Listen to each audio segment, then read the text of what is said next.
Don't forget to like this video and subscribe to stay updated with all our latest content. Join us and never miss out on the excitement. On September 24th, 2003, in Jakarta, Indonesia, mycologist Ratna Pertiwi enjoys lunch at a local cafe. The authorities abruptly escort her to a private laboratory, implying they require her academic expertise in mycology, and they prompt her to view a prepared specimen. She concludes that it is Ophiocordyceps, and the man informs her that it is from a human. She is skeptical, so they allow her to closely examine the infected woman. Ratna is horrified when she extracts tendrils from the woman's mouth. The authorities inform her the incident began at a flour mill where 14 workers have gone missing, and ask her for guidance to avoid the spread. In shock, she suggests they bomb the entire city, killing everyone inside. She then becomes very emotional, asking to be with her family. In 2023, Ellie sleeps on the ground in an abandoned building. Joel and Tess watch her as she wakes,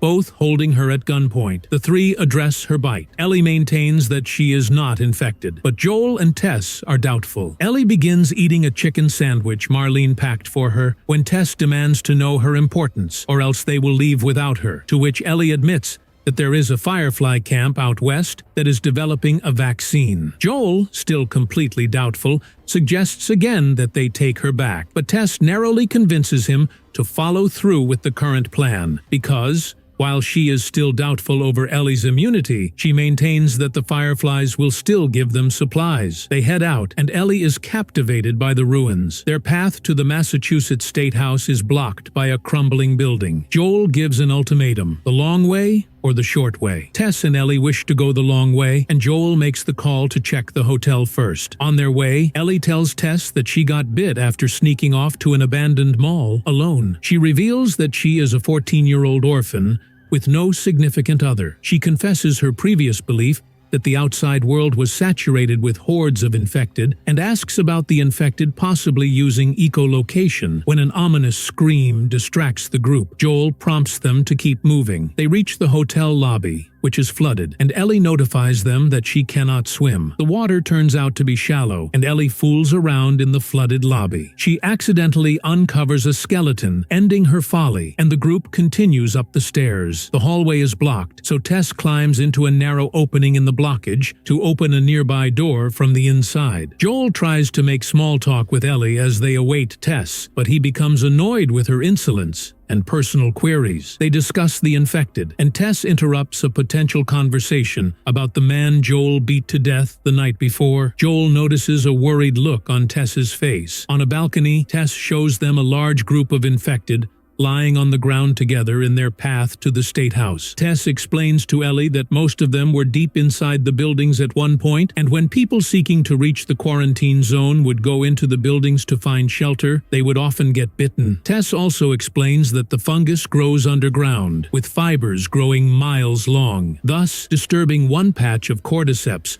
could awaken another one miles away. She informs Ellie that although she may be immune from the infection, she is not immune from being ripped apart by a horde. They decide they must take the short way, the museum. Joel cracks the fungus growing outside the museum, deducing that its dryness indicates the infected in the museum are all dead. They slowly enter the museum. Joel admits they should have taken this route initially. Ellie encounters a man that seems to have been viciously attacked. Tess tries to convince herself and Joel that the man was attacked outside, because an indoor attack of this type implies something more sinister. Joel demands total silence for the rest of their time in the museum. They quietly inch up the stairs. Ellie steps on a decayed hand, making noise. They carry on to the room at the top floor, and the stairway caves in on itself as soon as they make it through. They maintain their silence when they hear an ominous clicking sound. A clicker walks out of the adjacent room, and Ellie becomes increasingly terrified. They take cover behind a vitrine. Joel mouths to Ellie they can't see, but they can hear. The clicker stumbles next to them, and Ellie lets out a gasp, alerting it. This prompts Joel to unload his assault rifle on the clicker, which does nothing. nothing. As he fights off the clicker, another one appears. Tess and Ellie run away, but they trip over a mannequin. The second clicker chases Tess as Ellie crawls away. Joel runs away from the first clicker, breaking open a display case which catches the clicker's attention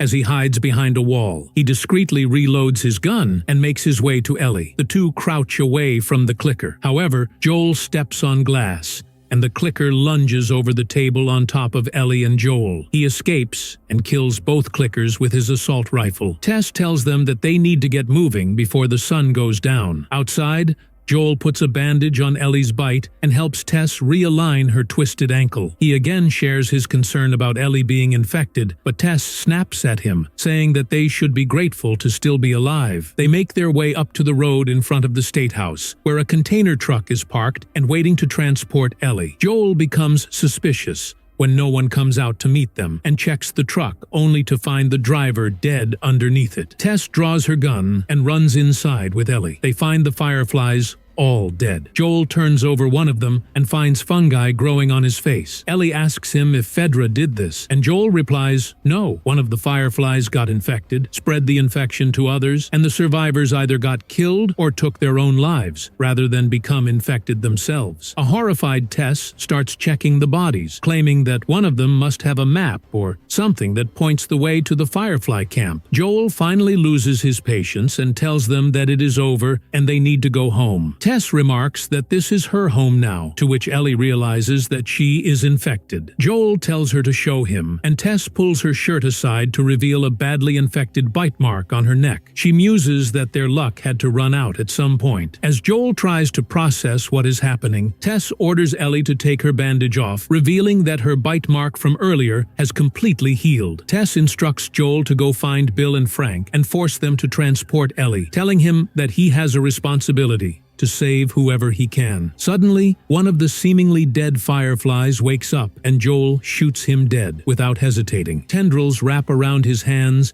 and the infected horde starts dashing towards the State House. Tess grabs a discarded weapon and starts knocking over fuel drums and scattering grenades, telling Ellie that she will make sure the infected cannot follow them. Joel grabs Ellie's arm and drags her out of the State House by force as the horde storms the building. Tess tries to start her lighter, but the flame keeps fizzling out. An infected man corners her and lets the tendrils in his mouth enter hers, sealing them in a kiss. As Tess feels her mind slowly being overcome by the cordyceps infection, she keeps trying to strike the lighter until it finally starts up. Dropping it, she uses her last moment of free will to close her eyes as the building goes up in a sea of flame. Joel and Ellie are outside when the building explodes. They see infected stumbling outside, burning to death as Joel keeps his rifle aimed at them. Eventually, he lowers it and walks away without saying a word as Ellie remains behind, looking at him. If you enjoyed this video, don't forget to like this video and leave a comment below, and subscribe to the channel for more content. Thanks for your support. See you in the next video.